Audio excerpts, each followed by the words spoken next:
that's the last time I was actually around young people. We went off to the mission field. My kids grew up in Europe. And so I have no idea what youth ministry is like today, but I know it's not like it was back then, but yet we still have that model.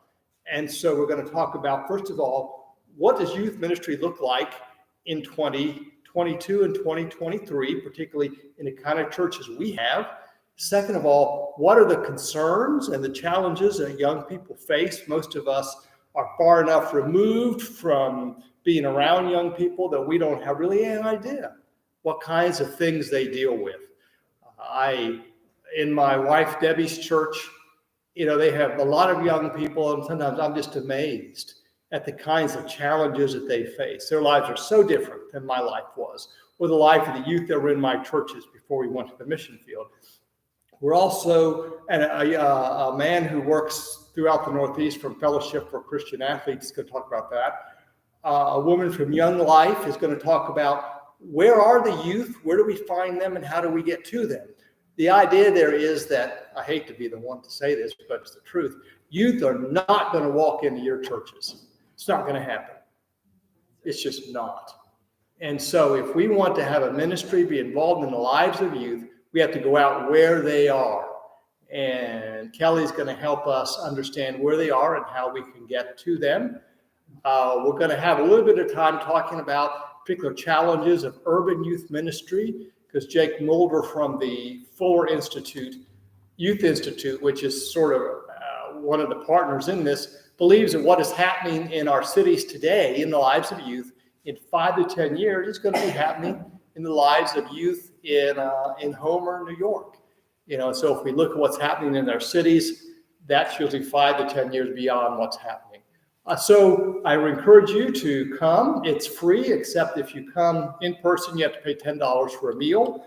It's being funded through a Palmer grant with the American Baptist Foundation through the region. American Baptist Mission Society is kicking in some money. Fuller's kicking in some money. And if you come, you're going to be part of a studio audience. I feel like as if I'm a movie producer. I had this vision, and I'm trying all these partners, I'm trying to maintain creative control of my project and keep my original vision there. I told my wife I feel like I'm running a movie. But my original vision was to create a professionally recorded, well done recording that can be used in churches. So the people there that day and people who watch it on Zoom, that's going to be a piece of it. But the much bigger piece of it is to produce a very good product that then can be used through churches throughout the country. Youth for Christ is going to use, not Youth for Christ, Fellowship for Christian Athletes is going to use it, Fuller's going to use it. So the idea is to create a product that you can use in your churches, and then the region is going to provide mentors for at least 10 churches who will follow up with churches maybe after 3 months and 6 months and 12 months and say, how's this going for you? What are you learning? And also to bring together churches in a geographical area to get together and meet. I was at a church last year, and I was talking about one board governance. This woman said, you people from the region, you come in here, you have these great ideas, it's wonderful, it's beautiful, and you leave, and we don't do anything with it. And so what we're going to try to do is to walk with our churches as they try to implement this sort of thing and find out what they're learning from one another. So I encourage you for that. Now I'm supposed to talk about our mission partnership with the Tuscarora Indian Nation. If you could go to the next slide, and this lays out the purpose of, I can't read, never mind, because I can't read this either. Let me see. I have a really long presentation I'm going to make very short because I know that we've all been through church at least once today. The purpose of the trip is to do some worthy things, and also equally to learn about Native American culture and history, in particular the Tuscarora tribe, to see how history is done in a very different cultural setting. And I'll come back to that in a moment. And I realized that I know more about Italian history and German history than I know about the original Americans. And so part of this was personal for me to learn about the people who were here before our people arrived. And I was surprised at the deep sense of cultural identity that the Tuscarora people have. The pastor was Pastor Don Robinson, was also the leader, was our host there, and his wife, Lexi. They were our hosts. And one day, Lexi was talking when she was a young woman, graduated from high school, and went to the Niagara Area Community College. And she said, but I only stayed one term and then left because there was only one other Native girl in the whole college. And I thought, what a sense of identity. I would never think about that she would think she wouldn't feel at home there because there was only one other Native girl. I thought, you're an American, but she did not. There was this very distinct, strong identity of what it means to be a Native American. And that was the primary thing I went away with, is that this is a strong cultural tradition. And part of it is they have had to fight so hard to maintain that.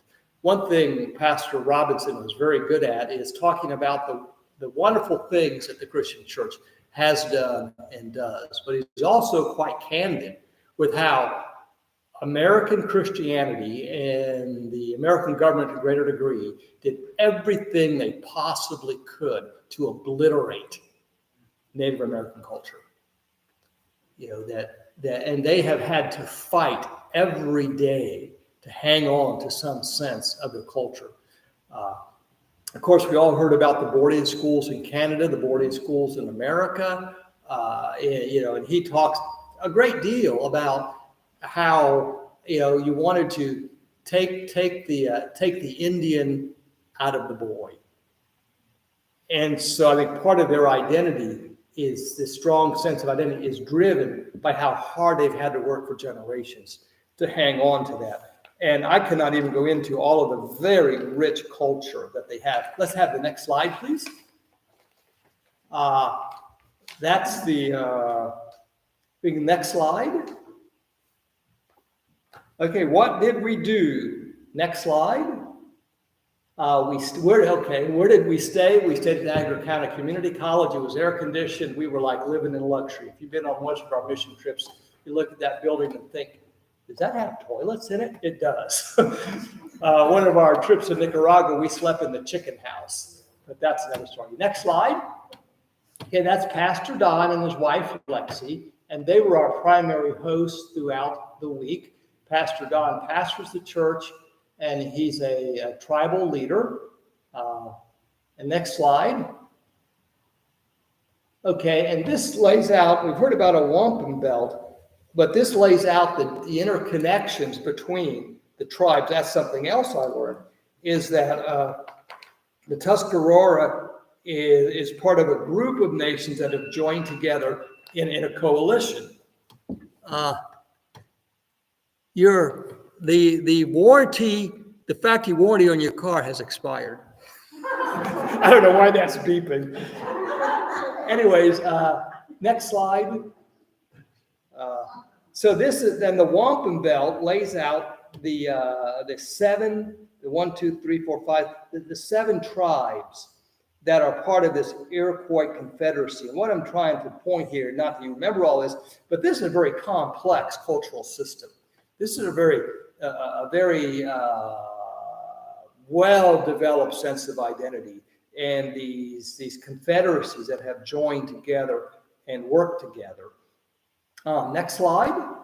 A lot of their culture is preserved in their artwork, and I was surprised at field hockey. That's something that Native Americans tend to really work hard at being good at, and that's sort of their sport. And who knew that? But that's their big thing is field hockey. The next one. I'm sorry, lacrosse. Yeah, where I grew up. Yeah, lacrosse. You're right. Lacrosse. Yes, lacrosse. Thank you very much. And the next one is Hands Across the Tuscarora Community Center.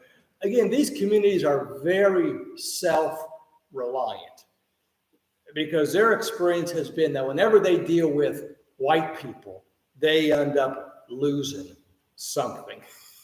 They will talk time after time about how they've entered into this agreement and that agreement, and they walk away with less than they went into it. And so the nations are very self-reliant. They care for one another. Next slide. Their culture beads. They do a lot of bead work, which again, they could explain to you that this bead work tells stories for them. But that's an important way that they express their culture. Again, I can't explain all of this. I don't understand all of it, but to say that this is really a quite complex culture. Next slide.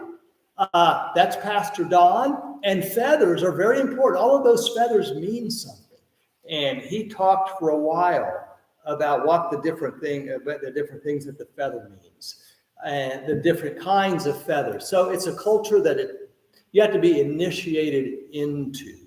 And I suppose in some ways they don't tell a lot, it's not widely published because, again, whenever they interact with the broader culture, they walk away with less than they had. And so there's almost a sense there that they want to sort of keep this insider knowledge because in that way they can protect it. Next slide. Again, beadwork is very important. Next slide. Next slide. Okay, and this is something else I talked a lot about, and perhaps if you drive through the Tuscarora Nation or other nations, you'll see red dresses nailed to trees. And that is to remember the indigenous women and girls who have been kidnapped or abused or killed. MMIW is murdered and missing indigenous women. And so when you see these red dresses, that's what it's reminding us of, is the enormous amount of indigenous women who are missing or have been murdered, and historically nobody has gone looking for them. So and that's a real dagger in their heart that these women have been murdered or they've been missing, and there's not justice for them in the same way there is justice for white women. Next slide. Thank you very much. Again, the idea is they have very self-sufficient. They try to care for one another in this place. Okay, go on and on. This was interesting to me that we think of warrior as somebody who goes off and attacks people. But in their culture, warrior is a leader, somebody who guides the people and cares for people. And so they will have warrior councils, and they're not going out and starting fights with people. These are councils that care for the community. So the word warrior among them has a different meaning than it has among us. Okay, next slide. What did we do? This is what part of what I want to share with you is a piece of a healthy missiology. We worked with this one Nigerian church in Verona when we were missionaries in Italy, and it was African worship.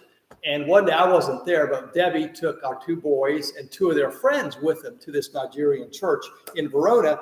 And Debbie reported they're riding along, and our oldest son said to their two friends, "Now we have learned the best thing to do is just go along. Just whatever they do, do it. They sit, you sit. They clap, you clap. They dance, you dance. They say amen, hallelujah." He said, the easiest thing is just go along and do what everybody else is doing. And I think that is very healthy missiology, to look, how are these people doing this? And then do it that way. When we went I took my Church of Ohio on a mission trip to Mexico, and the missionary was very clear, you work the way they work. They work, you work. They stop, you stop. So we get down, they were supposed to dig the septic tank with shovels. Ken was with us, Jim's brother. And I had these two guys on my team. One of them is this lawyer, the other one is this doctor. And they said, we're not going to dig a hole for a septic tank. And Eric says, yeah, I saw people going by here, front loaders. And Paul said, well, let's just, we'll hire a front loader, come in here and dig the hole.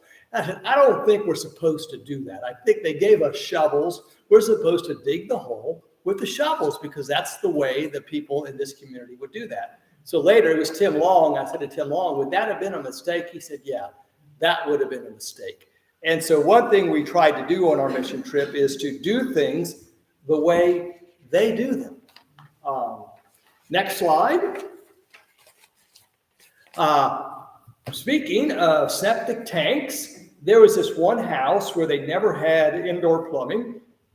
And so when we arrived, they had dug the hole out for the septic tank with a front loader. But the young man there from the Tabernacle Church and I, and working with Pastor Don and his son and another person sometimes, we dug the trenches and put in a leach field and then filled it back in. One thing Pastor Robinson said was, I'm glad we're getting this in for them. There'll be no more buckets. And I thought, I don't even know what that means. But that was something we did. And that's something the community took on to say, these people ought to have a septic tank. They ought to have an inside toilet that works. And so Ta and I worked on that all week. So that was our one project. The next project was, they had a house that had hoarders in it. And Pastor Don had worked with the husband and wife for months, gaining their trust. And so some of our women went in and helped these people clean out, straighten up their house. And then next slide, we worked with their vacation Bible school. Our women went back at night and worked with them. Only women could work with the vacation Bible school. Men couldn't work there because of this great sense of the vulnerability of their children. And they were not going to trust their children to men. And so all the workers in Vacation Bible School were women. So that's something else we did. Next slide. Oh, there was a woman who the ramp was falling off the front of her house. So we built a new ramp. And then on the back, the paint was coming off. And so we scraped the paint off. And after we were gone, I would assume that somebody painted that ramp. So it's very practical projects that needed to be done. Next slide. In order to have a vacation Bible school, they had to use the field next door with the play apparatus there. And so one day, some of our people went out and with weed whackers and rakes and cleaned off the play area so they could use that for vacation Bible school. So the sorts of things we did were very practical, hands-on sorts of things, the things that needed to be done. But there was a real sense of everything we did. We worked alongside people from that community. And it was very clear we never called this a mission trip. The language always was a mission partnership because they have a real sense of pride in that they have cared for themselves. And that they're very sensitive to any kind of paternalism because they have been, again, whenever they've dealt with white people, that they walked away and said, wait a minute, we came in here with something. And so, that trust is an issue. And Pastor Don talked a lot about how they have taken Christianity, Christian theology, and they have merged that, blended that with their native culture to create a distinctive expression of Christianity that is appropriate for them. Now, we would say, we've done the same thing. We've taken Christianity and mended it, merged it with a certain kind of culture, but we just think what we have is just Christianity. But it was interesting to see how they have merged those things together. And they also are quite aware of the parallels between indigenous native cultures and Christianity. In some ways, the ancient needs of human beings are the same, and the way that religions give meaning to life, there's similarity there. But it's very interesting to see. I went out there to worship a couple of years ago, and I play this game with my wife, who grew up in South Georgia. She's heard every down home, out in the country gospel song, And I'll come on and say, I heard this song, and I start to say, oh, I know that song. Well, that day I stumped her, because that day the music they had was, and typically it's old-time country gospel music. Music about the train's gonna come, the train's coming, don't miss that train, and just one more, it's this very, very old-time, rural, southern gospel music. And I had two songs she'd never heard. One about a train's coming, the conductor saying, get on it, and another one about just one more verse, one more soul for God. Anyway, so it's very interesting. Now, can you run this? There should be a YouTube link. Yeah, are you able to run that? This is the last part of my presentation.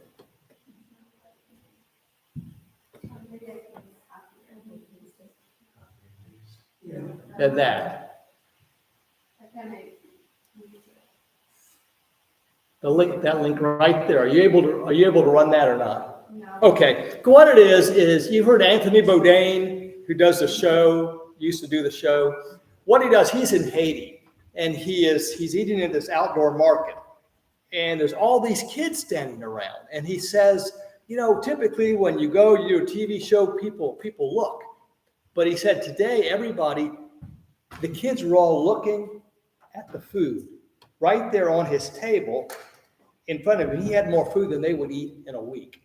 And you have this vendor, this woman who's selling this food. And he said, so perfect solution is they bought all the woman's food that she had that day and said, give it to everybody. So then they line up and people start pushing each other. And one guy's hitting somebody else with a belt, because you have a mob of hungry people here. And what he observes is that sometimes, we have good intentions, but in the end, if you try to give away free food to a mob of hungry people, somebody's going to hit somebody else with a belt. And I guess that's something when we do missions, is we have to realize that good intentions are great, but we have to stop and think through, what does this mean? And to ask the people with whom we're working, people who live there, how is this going to turn out? I've been in situations where local people have said, no, don't do that. That's not a good idea, because they know in that culture, that's not going to play well. That's going to be a problem. And so as my son said, the best missiology is to look around you and see what other people are doing and do it that way. And that's what we tried to do, was to honor their culture and to do things their way. So any questions you have about this?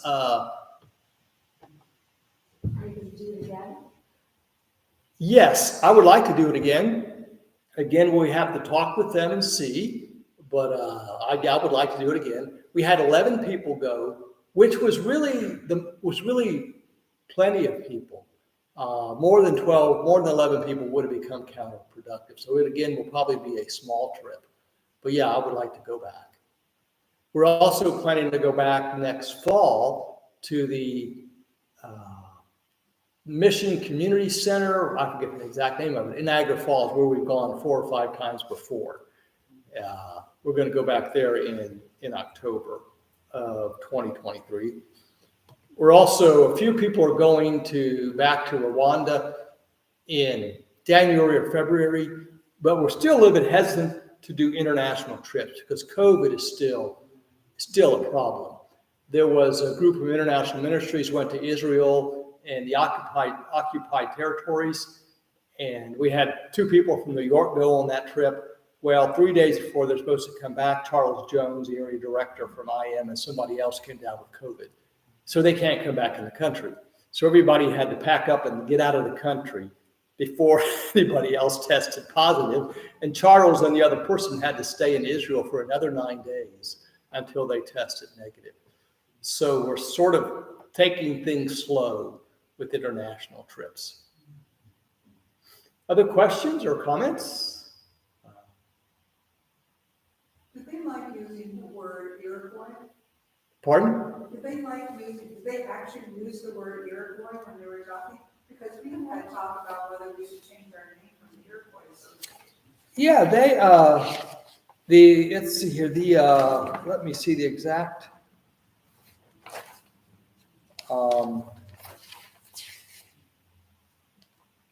Yeah, they talked about the Iroquois Confederacy, which then involves 7 different tribes. And when I was out at the church the first time to worship, Pastor Don introduced this one woman and said she was Iroquois. I mean, their church is multinational, meaning they have people they're mostly Tuscarora, but they're part of the Iroquois Confederacy. So yeah, they use the word Iroquois quite a lot. Yeah, I mean, they would say they're Tuscarora, but they're part of the Iroquois Confederacy. They're the youngest member of the Iroquois Confederacy, and they are they're the nation, the hempwood or milkweed. They're gatherers or shirt-wearing people, and they were adopted by the Iroquois Confederacy. So it means so much of their culture is tied to the natural world and tied to plants and animals that are indigenous to America. You know, you don't get the tribe of Judah. So yeah, they use the word Iroquois, and in what they write, they use the word Iroquois. We were just wondering whether that word was offensive to people and whether we should change our name. It's not offensive to the Tuscarora. Whether it might be offensive to other nations, I don't know. But they use, he said, we're part of the Iroquois Confederacy along with these other six nations. There's a lot of history. The Tuscarora were in North Carolina, and they were driven out, and so they came north. And then there are a few in Michigan, I think, but mostly they're in North Carolina, and then there's a lot of Iroquois, a lot of Tuscarora up here in New York State. Anything else? All right. I want to thank your churches for your support of the region and your association for support of the region. You're very generous people, and you make a lot of ministry possible. Anything we can do to be helpful or supportive of you, let us know. I mean, the only reason we exist is to undergird and strengthen the ministry of local congregations. Apart from that, we have no reason to exist. All right. God bless you.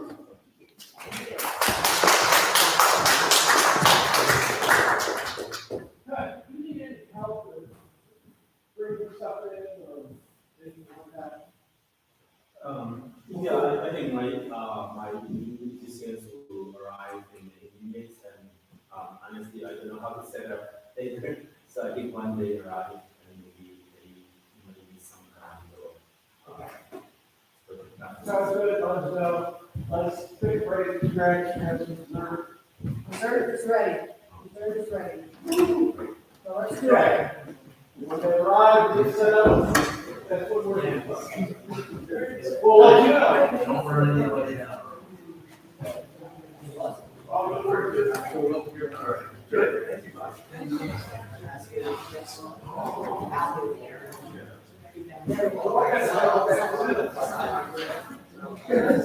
Sorry.